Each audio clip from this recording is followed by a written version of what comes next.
யார் அவங்க தானே? இந்தியை விரும்பாத மாநிலங்கள் அவர்கள் ஏற்கிற வரை இந்தி திணிக்கப்பட மாட்டாதுன்னு சொன்னது இவங்கதான். இவங்கதான் அதை நீங்க சொல்ல வேண்டியதில்லை தம்பி, நாங்களே கத்துக்குவோமே, எங்களுக்கு தேவைன்னா கத்துக்குவோமே.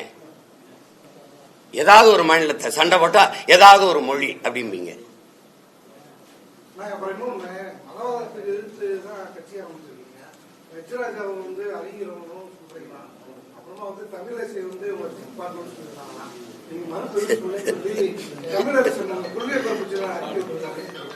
யாரு?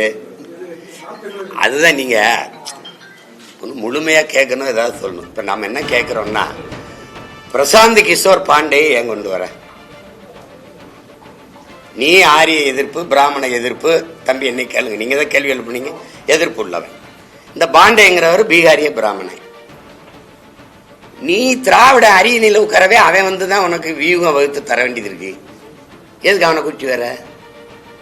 அப்ப நான் என்ன கேட்கிறேன், உனக்கு பீகார் பிராமணன் பாண்டே தான் வேணும்னா இங்கேயே பிறந்து வளர்ந்த ஒரு பாண்டே இருக்கான் என் தம்பி, அவனை பயன்படுத்த என்ன? அங்க இருந்து ஒரு பிராமணர் பாண்டையை கூட்டிட்டு வந்து நீ பிராமண எதிர்ப்புன்னு பூச்சாண்டியன்னா அவன்னா எங்களுக்கு தெரியாம போயிடும். மறுபடியும் பாருங்க, இந்த பாண்டே இந்த பிரசாந்த் கிஷோர் விட்டு இப்ப ராபின் சர்மான்னு ஒரு வட இந்தியர் வராரு இந்த தேர்தலுக்கு வேலை செய்ய. இதுக்கு தான் நான் என்ன சொன்னேன், ஏயா நீ வெளியூர்ல இருந்து பாண்டே சர்மாலாம் கூட்டிட்டு வர, இங்கேயே பாண்டே இருக்காரு ரங்கராஜ பாண்டே, இங்கேயே சர்மா இருக்காரு ஐயா ஹரிஹர ராஜா சர்மா, நம்ம ஐயா எச் ராஜா, அவங்கள பயன்படுத்து. நீ அந்த ஊருக்காரனோட இந்த ஊருக்காரனுக்கு விவரம் தெரியும், அவனுக்கு தெக்கும் வடக்கும் தெரியாது, முக்கு முடுக்கு தெரியாது, இவனுக்கு எல்லாம் தெரியும் அப்படின்னு சொல்லி அதுக்காக தான் சொன்னது. நீங்க சீமா அப்படி சொல்லிட்டாரு, ஒழுங்கா கேள்றா பைத்தியக்கார எதையாவது சொல்லணும். டீம் பார்ட்னர்னு அம்மா சொல்றாங்க, இப்ப என்ன சொல்றாங்க, மொழி கொள்கையில என்னைய எப்படி சொல்றாங்க, என்ன பார்ட்னர் சொல்றாங்க. அந்த நேரத்துல அவங்க பேசுவாங்க. நான் அப்பா இவர் நம்ம அப்பா பாஷா மரணத்துக்கு போனல, அப்ப இவங்கெல்லாம் எனக்கு எதிராக ஓட்டு பொறுக்கிகள்னு பேரணி கூட்டம்லாம் நடத்தினாங்கல்ல, அப்ப நீங்க இவங்கெல்லாம் எனக்கு ஆதரவா வந்தாங்களா? பெரியார் கோட்பாடுகளை எதிர்த்து நான் பேசணும்னு அவங்க நாங்க பெரியாரை நாங்களே எதிர்க்கிறோம், அவரையும் எதிர்க்கிறாருன்றாங்க. அதுக்கு சொல்ல வந்தது அது. அதனால பார்ட்னர் ஆயிரோனா இல்லை. நான் தான் போய் சொன்னோம் கைகுலிக்கு, நான் தான் டெல்லியில ஒரு அலுவலகம் திறக்கிறேன், வாங்க திறந்து வைங்க எல்லாம் கூப்பிட்டு இருக்கேன்னா. கொள்கையின் மூலமாகவும் உங்களுடைய கொள்கையை முன்னெடுத்து மேடைக்கு மேல ஊருக்கு ஊரு தெரிந்து நல்லா பேச்சாற்றல் மூலமா இளைஞர்கள் பெரிதும் தவறு. இப்போ ஒரு நடிகர் அந்த இளைஞர்கள் ஃபுல்லா அரசியல தவறக்கூடிய ஒரு விதம் என்பது இருக்கு. இதனால் இளைஞர்களுடைய அந்த பங்களிப்பு நம்மளுடைய கட்சியில குறைவதற்கான வாய்ப்பு கிடையாது.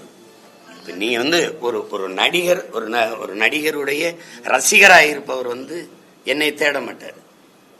நான் பலமுறை சொல்லிட்டேன், நீங்க பொழுதுபோக்கு தளத்தில் தலைவரை தேடுகிறவர்கள், பொழுதுபோக்கு தளத்தில் தலைவரை தேடுகிறவர்கள் என்னை தேட மாட்டாங்க.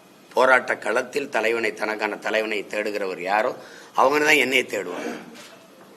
விளங்குதுன்னு நினைக்கிறேன். அதனால அதை போய் பேசிக்க வேண்டியதில்லை. இப்ப தம்பி விஜய்னா அவருடைய ரசிகர்கள், அவரை நேசிக்கக்கூடியவர்கள் என்னை பின்தொடர மாட்டாங்க. அது அவர் வேற, அது வேற. அதுக்காக போய் பயந்துக்கிட்டு பேசிட்டு இருக்க முடியாது. அது அப்ப எங்க அண்ணன் கமலஹாசன் வரும்போது கூட தான் போனாங்க, ஒவ்வொருத்தர் வரும்போதும் போவாங்க. ஆனா எனக்குன்னு இருக்கிற நாங்கள் எடுத்து வைக்கிற அரசியல் கோட்பாடுகளை இதுதான் சரியா இருக்கும், இதுதான் இந்த நாட்டுக்கு மக்களுக்கும் தேவை அப்படின்னு நினைக்கிறவங்க எங்களை பின்தொடருவாங்க. அதுல போட்டு ஒவ்வொருத்தர உங்களுடைய பார்வையில கமலஹாசன் மாதிரி விஜயும் பின்னடைவாவதற்கான வாய்ப்பு இருக்கா, இல்ல ஓரளவுக்கு எழுந்து அரசியல் களத்துல போராடி ஜெயிக்க வாய்ப்பு? நீங்க நம்ம ஒரு களத்துல நின்று போர் செய்யும் போது அவர் தொய்வடைவாரா, அவர் பலகீனம் அடைவாரா, அவர் பின்னடைவாரா நின்று நம்ம சண்டை செய்ய முடியாது. நம்ம முழு ஆற்றலையும் பயன்படுத்தி நம்ம செய்யற போரை, அந்த சண்டையை மூர்க்கமா செஞ்சு முன்னேறி போயிட்டே இருக்கணும். நாங்க எந்த மாதிரி சூழல்ல இந்த இயக்கத்தை உருவாக்கணும் அப்படிங்கறத நீங்க பார்க்கணும். பல தடவை நான் விளக்கிட்டேன், நான் இன்னொரு தடவை சொல்றேன். லட்சக்கணக்கா என் இன மக்கள் கொன்றொழிக்கப்பட்ட போது அந்த பிணக்குவியல்ல இருந்து பிரசவிக்கப்பட்ட மக்கள் நாங்கள் கண்ணீரிலும் ரத்தத்திலும் கருக்கொண்டவர்கள். தாலாட்டில் வளராம என் இன சொந்தங்கள் கத்திய கதறல் வைத்த ஒப்பாரி ஓலத்துல வளர்ந்தவர்கள். அதனால எங்களுடைய காயம் பெரிது, நாங்க இழந்தது பெரிது.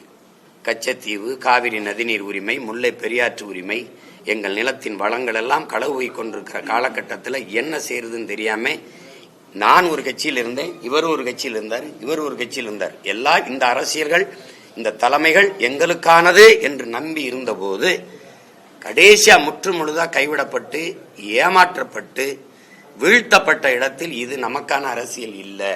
அப்ப நமக்கான மூச்சு காற்றை நாமே சுவாசிப்பது போல, இனி நம்ம உணவை நாமே எடுத்து உண்பது போல, நமக்கான உரிமையை இனி நான் தாண்டா போராடி பெறணுங்கிற போது என்னைய மானிய உணர்வு கொண்ட ஒவ்வொரு இளைஞர்களும் ஒன்றிணைந்து இந்த படையை உருவாக்கணும். இதனால நீங்க மற்ற இயக்கங்களோட எங்களை போய் ஒப்பிட்டு ஏன் நான் இன்னைக்கு நான் வைத்திருக்க வாக்கு விழுக்காட்டுக்கு யாரோட கூட்டணி போனாலும் பெரிய வியாபாரம் பண்ணி பிழைக்கலாம்ல, முன்னாடியே போயிருக்கலாம்ல.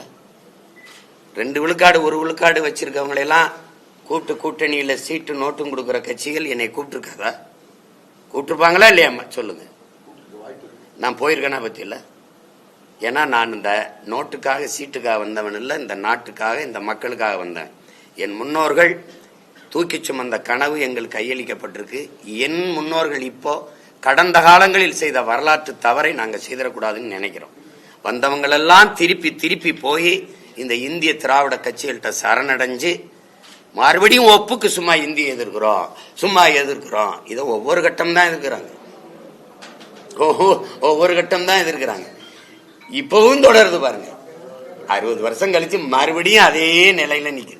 இன்னும் கச்சத்தீவை மீட்க நாங்க போராடுவோம். இப்ப விட்டுட்டாங்க, ஏன்னா நான் அதை பேசுறதுனால அது அவன் வேலை அவன் பார்த்து பண்ணிட்டு விட்டு போயிட்டாங்க. அது இதெல்லாம் ஒரு ஒப்புக்கான நாடகம்.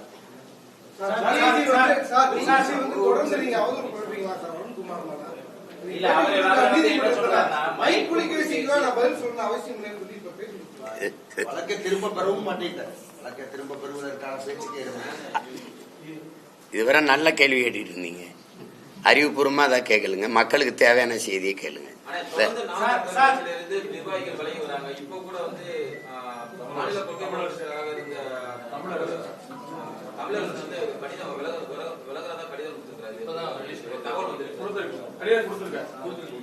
அது